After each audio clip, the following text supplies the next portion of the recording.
ചിലർ പറയും ഡാഡി ഭയങ്കര സീനാണ്, ചിലർ പറയും ഡാഡി ഭയങ്കര കൂളാണ്. ഞാൻ പറയും എൻ്റെ പാപ്പച്ചി ഭയങ്കര കൂളാണ്, ചില്ലാണ്, വൈബാണ്. അതെ, ആസ് ടുഡേയ്സ് ഫാദേഴ്സ് ഡേ നമുക്കിന്ന് കുറച്ച് ഫാദേഴ്സിനെ കുറിച്ച് സംസാരിക്കാം. ഓക്കെ, അപ്പോൾ ആദ്യം തന്നെ ഞാൻ എൻ്റെ പാപ്പച്ചിനെ കുറിച്ച് സംസാരിക്കാം. എൻ്റെ പാപ്പച്ചിയും ഞങ്ങളും തമ്മിൽ, ഞങ്ങൾ മീൻസ് ഞാൻ, എൻ്റെ അനിയൻ, അനിയത്തി, ഞങ്ങളും തമ്മിലുള്ള ഒരു ബോണ്ട് എന്ന് പറയുന്നത് ഒരു പ്ലിങ് ക്ലിങ് ബ്ലും ബ്ലും ബോണ്ടാണ്. ആക്ച്വലി ഞാൻ ഉദ്ദേശിച്ചതൊരു ഹാപ്പി ബ്യൂട്ടിഫുൾ ബോണ്ടാണെന്നാണ്. എന്നെ എങ്ങനെ എക്സ്പ്ലെയിൻ ചെയ്യണമെന്ന് എനിക്കറിയില്ല. ഓക്കെ, എൻ്റെ ഒരു എക്സാമ്പിൾ നമുക്ക് ആദ്യം തന്നെ കാണാം. അതായത് എൻ്റെ ഒരു ഓർമ്മ ശരിയാണെങ്കിൽ 1ാം ക്ലാസ്സിൽ നിന്നായിരിക്കും ബാപ്പച്ചി എന്നെ സ്കൂളിലത്തെ ടൂറിന് വിട്ടിട്ടുള്ളത്.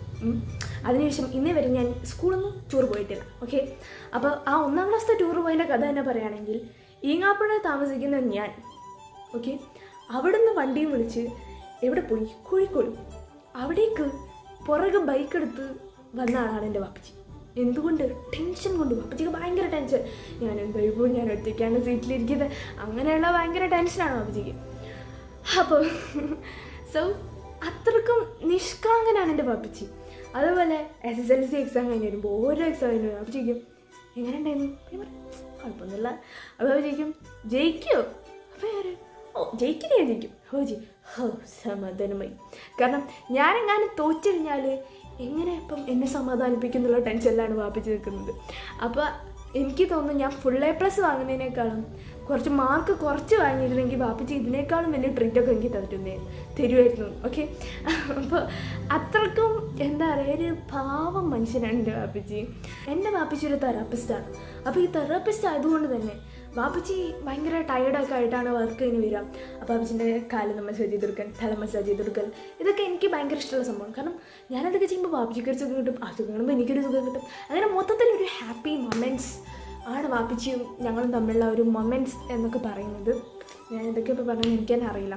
ഓക്കെ, സോ ഞാൻ പറഞ്ഞു വരുന്നത്, നമ്മളൊക്കെ ഫാദർ എന്ന് പറയുമ്പോൾ നമുക്ക് ലൈഫിൽ ഭയങ്കര ഇമ്പോർട്ടൻറ്റ് റോൾ വഹിക്കുന്ന ഒരാളാണ് അല്ലേ. സോ ചില ഫാദേഴ്സ് ഭയങ്കര സ്ട്രിക്റ്റ് ആയിരിക്കും, ബിക്കോസ് അവർ ചിന്തിക്കുന്നത് എന്താ, ഞാൻ സ്ട്രിക്റ്റ് ആയാലും എൻ്റെ കുട്ടി നന്നാവുന്നതാണ്. ചിലർ ഞാൻ പറഞ്ഞ പോലെ ഭയങ്കര കൂളുമായിരിക്കും. So whatever it is, ചിലപ്പോൾ ഫാദർ വന്ന് നമ്മളടുത്ത് ദേഷ്യം പിടിക്കുമ്പോഴൊക്കെ ചില കുട്ടികൾക്ക് ഭയങ്കര പുച്ഛമായിരിക്കും. വലുതായി കഴിയുമ്പോൾ എസ്പെഷ്യലി ഭയങ്കര ദേഷ്യം വരും, അല്ലെങ്കിൽ ഒരു പുച്ഛം ഫീൽ ചെയ്യും. അതിനൊന്നും ഒരു ആവശ്യമില്ല. സത്യം പറഞ്ഞാൽ നമ്മൾ അവിടെ അടുത്ത് ഒരു ഈഗോയോ ഒന്നും കാണിച്ചിട്ട് ഒരു കാര്യമില്ല അല്ലേ. ജസ്റ്റ് ലവ് ദം, അതാണ് എനിക്ക് പറയാനുള്ളത്. നമ്മൾ ജസ്റ്റ് അവരുടെ അടുത്ത് പോയിട്ട് ഐ ലവ് യു ഉപ്പ, ഐ ലവ് യു അച്ഛ എന്നൊക്കെ പറഞ്ഞിട്ട് ഒന്ന് അവരെ കെട്ടിപ്പിടിച്ച് ഒരു ഉമ്മ കൊടുത്താൽ മതി. അവർക്ക് ലൈഫ് ലോങ് ഓർത്ത് വെക്കാനുള്ള ഒരു വലിയ ഒരു സംഭവമായിരിക്കും അതൊക്കെ. നമ്മളിപ്പോഴും അവരുടെ മുന്നിൽ കുഞ്ഞു വാവകളാണ്. So happy Father's Day and that's it.